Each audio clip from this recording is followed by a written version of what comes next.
I'm Oscar Young. And I'm Gabriel Gold. And today we're going to talk to you about the David Holl Collection of Great Britain, including important first day covers. It'll be coming to you on the 11th of December here at Stanley Gibbons Baldwin's. Indeed. But of course, it goes beyond the auction, and we're going to talk about some of our favourite lots from the upcoming sale.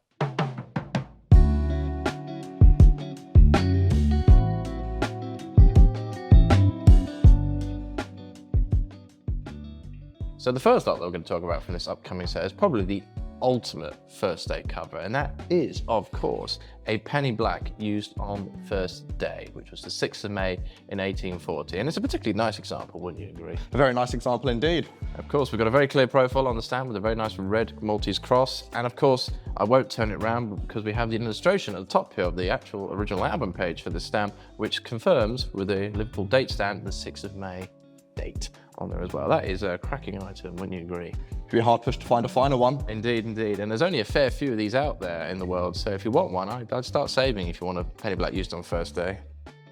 And which lot would you like to talk about, Gabriel? I brought lot number 44 with me today. It's a fantastic unused penny black affixed to the first edition Post magazine. Despite being affixed with the adhesive, it never made it through the postal system. Someone paid their penny, tried to get their half an ounce out of it, but it never quite made it that far. So it's quite amazing, really, that this item has never actually been through the postal system. Someone went to all that trouble and never actually used it. Indeed, it's a fantastic piece. Shall we open it up? I think we should, because it's very interesting on what's on the inside, because it's the magazine. We've got this very sort of decorative element here, and all the amazing articles which we shall no doubt have a read about. And of course, there's one here which I think is rather interesting, is the Church of England Life and Fire Assurance Trust and an institution, and that was on King William Street, which is actually just down the road from us on the Strand. So it's not really travelled that far, I don't think. Bit of local history. Indeed, and the patron was the Duke of Bedford, whoever he is, and the long honourable Lord of Winchester.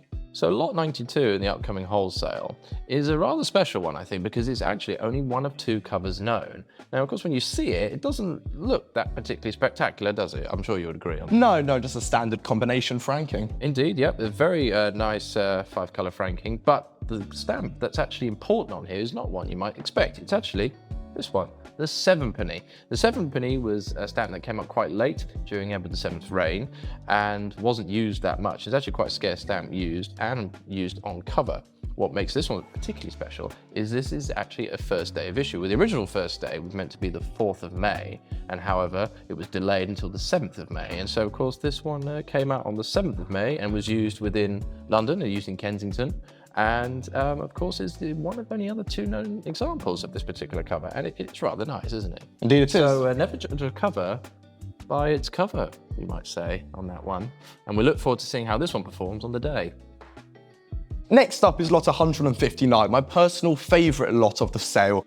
It's the Postal Union Congress set affixed to the note paper and cancelled on the first day of issue. Now, often you see these without the pound value, so having it with all 5 values is exceptionally scarce. And of course, on Postal Union Congress note paper as well, I can't imagine that many of those exist out there. No, few and far between, especially without the usual creasing and soiling. This is especially fine. It's a very fine example, and I'm sure it will do well on the day. Certain of it. For these next two lots, I thought we'd team up for this one because they are of the same sort of ilk. For lot 168 and 169 are from the Indian Round Table Conference. One is from the first session and one is from the second session. And what was important about this sort of conference was that it was between the British government and the Indian representatives, and it was the first beginning steps of India becoming independent and leading to the Government of India Act that was passed in 1935, which would have made India a dominion within the British Empire. But of course, it never happened, and eventually after the war in 1947, India became independent itself. So these are quite important items. They are indeed, and it's quite significant to note that Mahatma Gandhi was actually in attendance for the second Indian Round Table Conference. He was indeed. Not much was achieved in the conferences, and it was deemed very much a failure, but in the intercourse, they definitely had wonderful stationery for the event when it was held at St James's Palace, and also its own post office for sending out letters and telegrams from the 3 conferences that were held between 1930 and 1932. And so we've got a series of the current values of the stamps that came out at the time, all with the stamp postmarks for the Indian conference. So one is 1st of December, 1931, and yours is? 17th of November 1930. Yes, and these are rather sweet little items, and I'm sure they would fit in not only to any Great Britain collection, but also into an Indian collection as well. Indeed, and very crisp postmarks, I may add. Exactly. Next up is lot 201, and it's the final lot we've got for today's video. It comprises 3 illustrated covers which feature the 4 values for King Edward VIII's reign. And of course, Edward VIII only had a very short reign. As we all know, he abdicated in December to go and marry the American divorcee Wallis Simpson.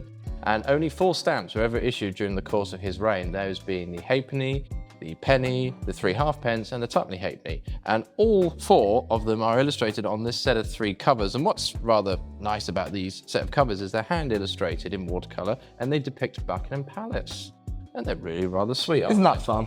I believe these are unique as well, particularly like these, and they're just very attractive little items, and these will go excellently in a display, and I'm sure they may win a gold medal with something like this in there. I'm sure the lucky recipient can't wait to write them up. And of course, one thing that is of interest with only the 4 stamps of Edward VIII's reign is that the penny, which is on this particular cover here, actually came out a few days later than all the other values, because there was quite a few of the George V pennies still around, and of course these stamps were still valid right up until decimalisation, I believe, in 1971. So it's quite amazing how 4 stamps had quite a long time to actually be valid for. Indeed it is. So I hope you enjoyed this short video looking at the lots in our upcoming David Holl collection of Great Britain, including important first day covers. I know we've enjoyed it, haven't we, Gabriel? Indeed I have. And if you're interested in any of the lots featured, be sure to check out our website, www.sgbaldwins.com. And the lots will be available on the 11th of December 2024 here at 399 Strand. And as always, please like and subscribe for more SG Baldwin's content.